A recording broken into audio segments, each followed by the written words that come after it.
n'ibyo bikomoka kuri peteroli bizakomeza kugenda bizamuka, bikaba byashyira puresha ku bantu kugira ngo barebe ko bahuza biriya bihugu biri kurwana intambara ikaba yahagarara. Ikindi kintu cya gatatu nanone utarenze ngo ugomba kugenda utekerezaho ku ihinduka ry'iyi ntambara, ni uko iyi ntambara ishobora kwaguka mu karere. Birashoboka cyane kwagura ibitero mu bihugu byinshi, nka kuriya Iran iri gukora ibitero igatera mu bihugu bya Golfe.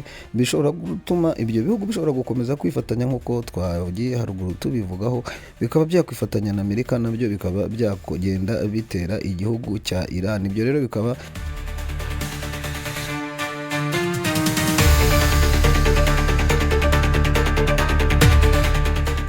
tubahaye ikaze bakunzi b'utundi, aho tugiye kurebera hamwe inkuru ziri kugenda zivugwa cyane ku mbuga nkoranyambaga. Murabizi ko muri iyi minsi nta kindi kiriho kuva ibitero bya Amerika byakwibasira igihugu cya Iran. Ubu ni ukuvuga ngo Iran nayo iri gukora iri kwirwanaho, nayo igasubiza ku bitero nayo yagabweho. Rero turimo turareba mu by'ukuri ni izihe ngaruka ziri kuri ibi bitero, ese iyi ntambara iragana hehe. Turareba n'icyo abahanga ndetse n'abasesenguzi uko bagenda babibona, kandi turaza kureba nimba u Rwanda se na Afurika muri rusange nimba nabyo hari ingaruka bizagerwaho bitewe n'iyi ntambara iri kugenda ikomeza kuzamuka ndetse izamura n'imbaraga zidasanzwe muri hariya nyine muri Iran. Turabona ko ku itariki z'ukwa gatatu Werurwe 2026 Iran yarashe ibihugu hafi ya byose byo muri Golfe ku gisubizo nyine cy'ibitero Amerika nayo yari yigabyeho. Rero tukabona ko ari ahantu hari icyambu gituma ingufu nyinshi bituruka kuri peteroli zica hariya aho hantu. Rero naho hakaba havuga ko Iran ishobora kuba igiye kugerageza kuhafunga mu rwego rwo kugira ngo ikurure ibihugu byinshi mu kuyifasha cyangwa se mu gutuma intambara igira ikindi cyerekezo. Rero reka turebe muri makeya, ese ubusesenguzi cyangwa abasesenguzi n'abahanga bo babibona gute, se babivugaho iki? Mu bihugu bya Golfe rero hari ikibazo cy'uko ibihugu bishobora kwishyira hamwe, harimo Saudi Arabia, UAE, Qatar, Bahrain, Kuwait na Oman. Bishobora gufatanya na Amerika kubera ko nabyo Iran iri kubirasa. Icyo ni uruhande rumwe bari kugenda bakomeza kugarukaho bavuga bati kuko Iran nayo iri gukomeza kugenda ibirasa, nabyo bishobora kuba byagira umujinya w'umuranduranzuzi, bikaba byaba ngombwa ko nabyo byifatanya na Amerika. Ariko abandi nabo bati ntago bakwifatanya na Amerika nabo, ahubwo bahatira Amerika kugira ngo igabanye ibitero ndetse ibashe no kuba yagenda yumvikana n'igihugu cya Iran. Ariko kugeza amagingo aya ngaya ntabwo ibyo bintu rwose uko biri kugenda, ntabwo ibyo biganiro byo bishobora kubaho, kuko ku mpande zombi ubona ko bose bafunze umutwe, ntawe ushaka kuba yagenda atsindwa cyangwa se aca bugufi. Rero umutekano w'ingendo n'ubwishingizi ni ibintu byakomeje kugenda bihatikirira cyane, aho bishingira ndetse n'abakora ingendo ubu ngubu bahagaritse ingendo zitwara ibintu ndetse ziri no gutwara abantu, kuko kuba hariya hose hagenda haraswa, ntabwo ingendo ziri kugenda zikorwa neza uko byari bisanzwe. Ubwo urumva ko ikibazo cy'ubwikorezi nacyo kiri mu bintu bya mbere bikomeye biri gutuma ibi bihugu nabyo bigenda bihura n'akaga ku bijyanye n'izi ngufu zikomoka ku bituruka kuri peteroli. Aha nanone rero turagenda tugaruka ku mpamvu abantu benshi babona ko n'iyi ntambara nubwo bimeze gutyo babona ko itashobora kugenda ica bugufi, ahubwo ko ari intambara izamara igihe kirekire. Harimo ibintu bibiri bikurikira. Icya mbere ni uko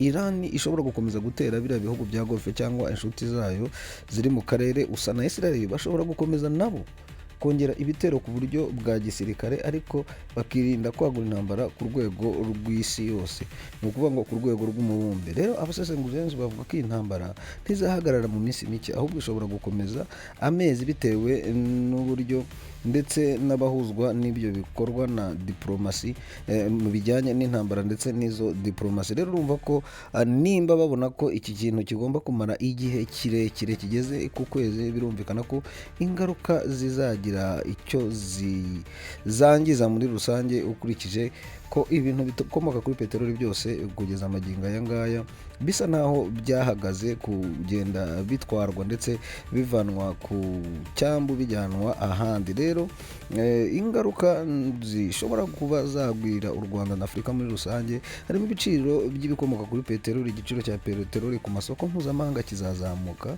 birumvikana kubera ko peteroli nta hantu ubu ifite iri kunyura. Hanyuma ibiribwa nabyo bikazamuka, gutwara abantu n'ibintu nabyo bizagenda bihenda. Hanyuma ikijyanye n'ubukungu, ibigo byohereza ibicuruzwa muri Afurika birahungabana cyane kubera ko urumva ko bitwarwa n'ibikomoka kuri peteroli. Rero urumva ko guhungabana ko kugomba kugenda kubaho byanze bikunze. Twese abari mu buzima bwa buri munsi bizagenda bigira ingaruka kubera icyo kibazo cy'ibikomoka kuri peteroli. Ikindi twavuga mu bijyanye na politiki, nubwo u Rwanda rutari mu ntambara, ibihugu byinshi byo mu karere barimo gukurikiranira hafi ibibera muri Middle East, hariya nyine Iran igenda iri gusakirana na Amerika. Urumva ko nubwo tutagereye hariya cyangwa se u Rwanda rutaba ruri muri izo ntambara, ariko birumvikana ko ibyo biciro n'ubundi bizakomeza kuza bizamuka, natwe bibe byagenda bitugeraho kandi bibe byagira icyo byangiza cyane ku bijyanye n'amadeplasoma cyangwa se n'uburyo ibicuruzwa byagendaga bicuruzwa n'ibiciro byabyo bikazamuka. Tukiri kuri ibyo rero, abasesenguzi benshi bari gutekereza ibintu bitatu bishobora gutuma iyi ntambara, mbega uko bagenda babibona ko iyi ntambara n'ahantu igana uko bimeze. Intambara izakomeza mu karere gusa. Ibyo nibyo bamwe bagenda babona bavuga ko iyi ntambara idashobora kugenda ngo irenge muri kariya gace. Iran na Israel bazakomeza gutera ariko ntibagire ubushake bwo gutuma habaho intambara y'isi yose. Urumva iyo ni icyiciro kimwe bamwe bagenda babitekerezaho ko ari uko babona ibintu cyangwa se babona ko ibintu bizagenda birangira mu bitewe n'iyi ntambara ikomeje guca ibintu hariya mu karere. Rero abandi bakavuga ko hashobora kuzabaho ibiganiro byo guhagarika bikomoka kuri peteroli bizakomeza kugenda bizamuka, bikaba byashyira pressure ku bantu kugira ngo ndetse barebe ko bahuza biriya bihugu biri kurwana intambara ikaba yahagarara. Ikindi kintu cya gatatu nanone utarenze ngo ugomba kugenda utekerezaho ku ihinduka ry'iyi ntambara, nuko iyi ntambara ishobora kwaguka mu karere. Birashoboka cyane kwagura ibitero mu bihugu byinshi nka kuriya Iran iri gukora ibitero igatera mu bihugu bya Golfe. Bishobora gutuma ibyo bihugu bishobora gukomeza kwifatanya nk'uko twagiye haruguru tubivugaho, bikaba byakwifatanya na Amerika, nabyo bikaba byakugenda bitera igihugu cya Iran. Ibyo rero bikaba byatuma intambara yaguka ikaba ngari cyane. Rero bakunzi bacu n'ahangaha mbaye mpagarikiye ikiganiro cy'uyu munsi, ariko ngira ngo mbabaze ikibazo kimwe. Se mwebwe murabona ko mu by'ukuri ari mu Rwanda ndetse no muri Afurika yose bizakomeza kugenda ibintu biba bibi cyangwa bizagenda gahoro gahoro? Andika wowe uko ubibona muri comment yawe, kandi wibuke gukanda subscribe kugira ngo udacikwa n'igice cya kabiri ku bijyanye n'iyi ntambara. Dukomeza kugenda tubakurikiranira tubabwira uko ibintu bigiye byifashe. Mwakoze rero kudutega amatwi, naho utaha. Ciao.